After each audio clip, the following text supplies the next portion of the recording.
Assalomu alaykum do'stlar.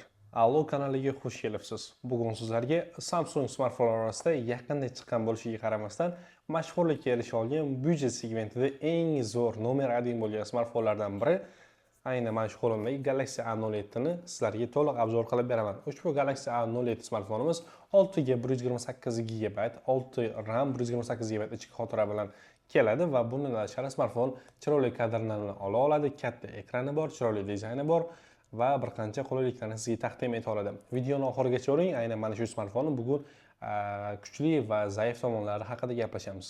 Do'stlar, unda avvalo har doimgidek smartfonimizni unboxing qilib, korobka komplekti bilan tanishib chiqishdan videoni boshlaymiz. Xo'p, ochganimizda birinchi o'rinda bizni smartfonimizni o'zi kutib oladi. Undan keyin navbatda esa mana shunaqa idishni ichida ko'rishingiz mumkin. USB Type-C zaryadnik kabeli va uning oldida mana shunaqa yo'riqnomalar smartfondan foydalanish. Boshqa hech narsa yo'q ekan. Bo'm-bo'sh. Boshqa smartfonlarda ko'rishingiz mumkin adapteri, boshqa chexol degan narsalarni, lekin bu smartfonimizda faqatgina biz o'sha yo'riqnomalarni ko'ryapmiz. 2 dona va undan tashqari mana shunaqa USB Type-C zaryadnik kabeli va sim karta slotini ochish uchun maxsus igna va smartfonimizning o'zi doimgidek zaryadlovchi adapter alohida sotib olinishi kerak. Endi smartfonimizni ochamiz va sizlarga buni namoyish qilaman. Aynan mana shu qo'limda turgan Samsung Galaxy A07 smartfonimizning o'sha hamma yoqtiradigan qora, skromniy, qora black rangi qo'limda turibdi va sizlar bilan videoni unboxing jarayonidan keyingi jarayon dizayn haqida gaplashamiz. Avvalo dizaynga e'tibor beraylik do'stlar. Galaxy A07 smartfonimiz ko'rishingiz mumkin, bu qora rangda ishlab chiqarilgan va undan tashqari qo'limda aynan qora rangi turibdi demoqchiman. Undan tashqari smartfonni orqa qismi plastik qoplamadan bilan qoplangan, lekin barmoq izlari juda ham kam qoladi. Plastik ekan, barmoq izi chiqarayotgan bo'lsa adashasiz, barmoq izi qisman qoladi xolos, lekin ko'p emas. Birozgina qoladi barmoq izi. Bundan tashqari smartfonning kamerasini ko'rishingiz mumkin. Kamerasi avvalni joylashgan, orqa paneldan bo'rtib chiqqan holatida juda ham ajoyib, nafis minimalistikka rioya qilingan. Bundan tashqari kamerasidan alohida tarzda oldida spichkasi, ya'ni yordamchi chirog'ini ko'rishimiz mumkin smartfonda. Smartfonni o'zi ham, yon qismlari ham, yon panellari ham juda chiroyli ishlangan, yupqa qilib ishlangan. Umuman olganda aynan byudjet segmenti uchun aynan Galaxy A07 qulay, ishlatib yurish uchun qulay va dizayni ham ko'rgan odamni hayron qoldiradigan darajada qilib ishlangan. Dizayn borasida siz aynan bu smartfonga 10 balldan necha ball berdingiz? Buni hoziroq izohlarda yozib qoldiring va biz davom etamiz. Endi mana shunaqa chiroyli dizayni haqida gaplashdik va smartfonning oldi qismiga o'tamiz, oldi panel qismiga, oldi qismidagi ekrani haqida gaplashamiz. Galaxy A07 ning ekrani 6,5 dyuymli PLC LCD HD+ rezolyutsiyada. Ranglari yorqin, kontrasti esa tiniq. Ranglarni ham tabiiy darajada sizga ko'rsatib beradi. Hozir ekranni yoqamiz smartfonni va uni ekranini sizlarga ko'rsataman va test qilib ko'ramiz. Ranglar qay darajada chiqadi, o'z yorqinligi qay darajada kuchli.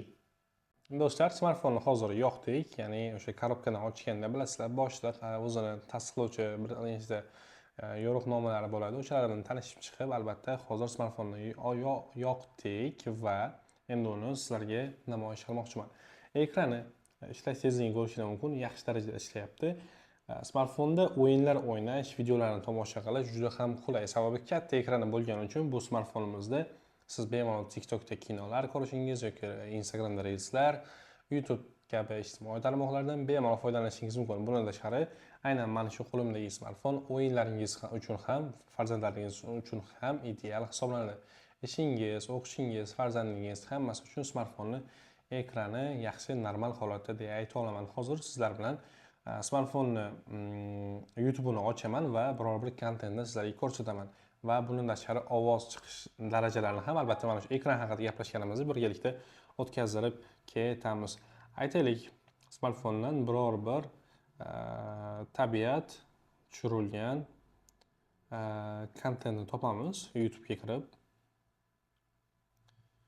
va qay darajada ko'rsatishini sizlarga namoyish qilaman.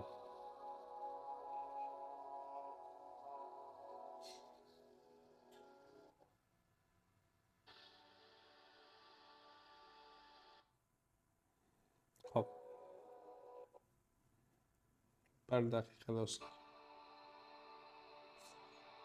Mana smartfonning kamerasi, uzr, kechirasizlar, kamerasi emas, smartfonning ekrani qay darajada chiroyli, tiniq ko'rinayotganini bir tomosha qiling. Albatta, hozir sizlar kabi men ham aynan bu smartfonni birinchi marta qo'limda ushlayapman. Birinchi marta buni hozir test qilyapman va ishlatib ko'ryapman. Shuning uchun sizlar bilan birgalikda o'zim ham smartfonga oxirida baho beramiz. Xo'p, do'stlar. Ko'rishingiz mumkin qay darajada kadrlar silliq almashayotganligini va ovozni ham hozir biroz balandlashtiraman. Va mikrofonimga yaqinroq tushganimda qay darajada sizga yetib borayotganini ko'rishingiz mumkin. Yana bir marta ko'rsataman va shu bilan ekran haqidagi izohlarimiz tugaydi. Aynan mana shu kadrdan keyin smartfon ekranida olingan bir qancha ekrani tushirilgan bir qancha kontentlarni sizga ko'rsatamiz. O'zingiz ko'ring, bu smartfon ekrani sizga ma'qulmi? Lekin 6,5 dyuymda katta ekran bu sizni albatta hayron qoldiradi va sizga ma'qul bo'ladi deb o'ylayman. Aynan hozir do'stlar, Samsung Galaxy A07 smartfonimizni kamera xususiyatlarini ko'rib chiqamiz. Albatta bu sizga qiziq bo'lishi kerak. Qiziq bo'ladi deb o'ylayman. Xo'p, avvalo smartfonni kamera tizimi haqida ma'lumot berib o'tay, undan keyin birgalikda bir qancha kadrlarni sizga aynan mana shu smartfonda olgan kadrlarimni namoyish qilaman. Hop, Galaxy A07 smartfonimizning kamera xususiyatlari shundan iboratki, ya'ni Galaxy A07 smartfonimiz asosiy kamerasi 50 megapikseldan iborat. Bundan tashqari smartfonning kamerasi orqali suratga olganingizda ranglar tiniq. Bundan tashqari asosiy e'tibor beradigan joyi portret rejimida ranglarni rasmni shunaqangi zo'r yumshatib beradiki, agar portret rejimda rasm olganingizda rasmingiz shunaqangi yumshoq, ranglar esa tabiiy darajada chiqadi. Bundan tashqari selfie qismi, ya'ni oldi tomoni 5 megapiksellik kamera o'rnatilgan. Oldi qismiga selfielar uchun, video qo'ng'iroqlar uchun, video konferensiyalar uchun, do'stlaringiz bilan aloqa qilayotgan vaqtingizda, ya'ni suhbatlashayotgan vaqtingizda, misol uchun qanaqadir Instagramda jonli efir qilishingiz mumkin yoki boshqa bir qancha misollar.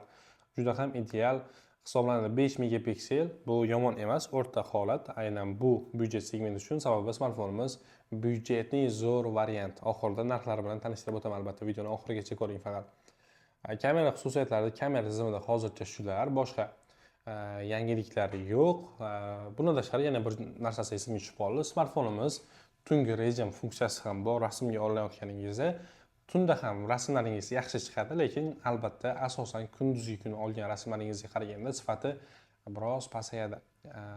Ya'ni tungi rejimi bor, ishlaydi, lekin asosan kunduzi olganingiz ma'qul smartfonda. Sababi asosan kunduzi olingan suratlar tiniq va chiroyli darajada chiqadi. Hozir men sizga mana shu smartfonda, mana shu studiyamizda bir qancha detallarni suratga olaman va uni sizga namoyish qilaman. Tayyor bo'lsangiz, marhamat. Do'stlar, smartfonni o'sha asosiy jihatlaridan biri uning operativkasi, ya'ni xotira jihatlari va protsessori qay darajada tuzilgan. Mana shu bilan tanishib chiqamiz. Aynan qo'limda turgan ana shu Galaxy A07 smartfonimiz Unisoc T606 protsessor va 6 GB RAM bilan ishlaydi va ana shu qurilma, ya'ni ana shu protsessor smartfonga o'rnatilgan. Kundalik ishlaringiz uchun, misol uchun bo'lishi mumkin, kundalik ishlar har xil o'qishda, ishda foydalanishingiz uchun, bundan tashqari o'yinlar o'ynashingiz, ijtimoiy tarmoqlarda faol bo'lishingiz, kontentlarni olishingiz uchun sizga qulayliklarni yarata oladi. Lekin yana bir jihati bor, o'yinlarda ham sezilarli darajada muammolar bo'lmaydi. Ya'ni yaxshi foydalanishingiz mumkin albatta smartfondan. Bundan tashqari aynan qo'limda turgan smartfonni 6 GB RAM va 128 GB ichki xotirasi mavjud. Kontentlaringiz uchun bu albatta yetarli. Misol uchun kinolar yuklashingiz mumkin, o'yinlar tortishingiz mumkin va bir qancha media fayllarga albatta sizga yetarli. 128 GB bu o'rta holat, 256 biroz kattaroq bo'lsa, 64 kichkina, 128 esa o'rtada juda ham zo'r, ideal variant siz uchun. Xotira jihatlarini mana shular, o'rgana olgan ma'lumotlarim shu bo'ldi.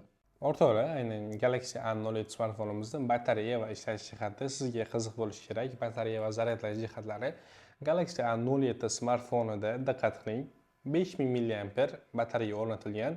Siz videolar ko'rishingiz, o'yin o'ynashingiz kun davomida smartfondan atiga bir marta quvvatlagan holatda bemalol uzoq vaqtga foydalanishingiz mumkin. Endi ishlatish holatingizga qarab smartfon bir kundan 2 kungacha yetib beradi albatta. Videolar ko'rishingiz, o'yinlar o'ynashingiz, ijtimoiy tarmoqlarda kun bo'yi faol bo'lishingiz hammasiga smartfonning batareya quvvati 5000 mAhlik batareya quvvati albatta yetarli.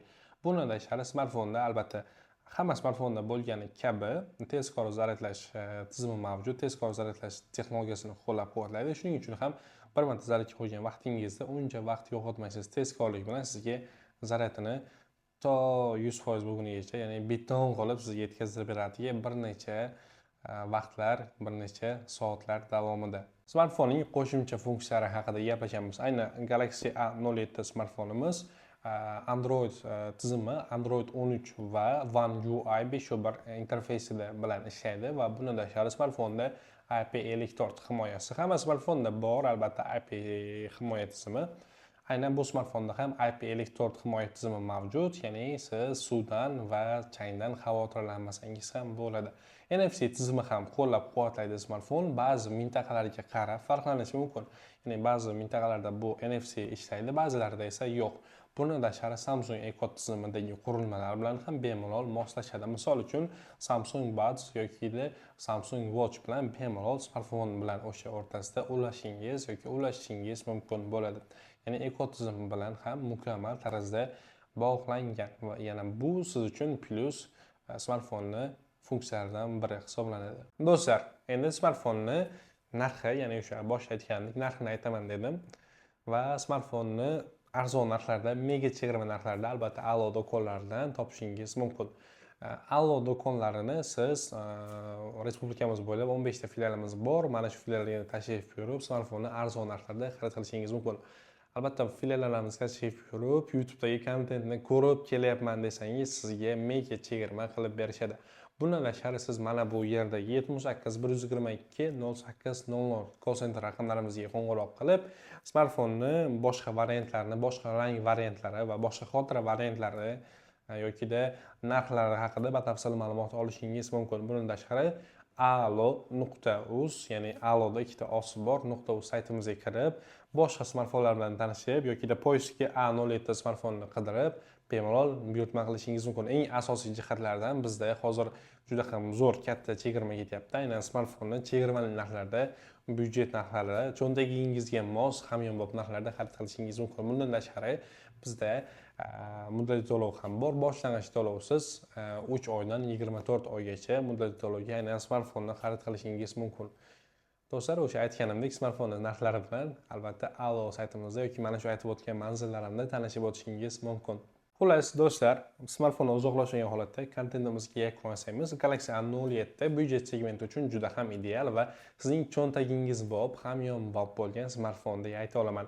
Bir qancha sifatlarni ko'rdik va bir qancha narsalarni smartfonning kamera xususiyatlari, ishlashlari va sistemalar haqida bir qancha ma'lumotlarni aytib o'tdim.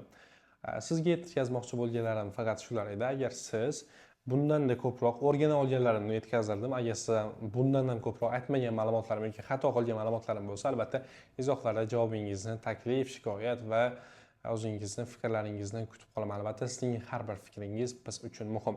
Bizda hozircha shular edi. Kelgusi kontentlarimizda ko'rishguncha omon bo'ling. Bu edi Allo.uz. Kelgusi videolarda ko'rishguncha xayr, salomat bo'ling do'stlar.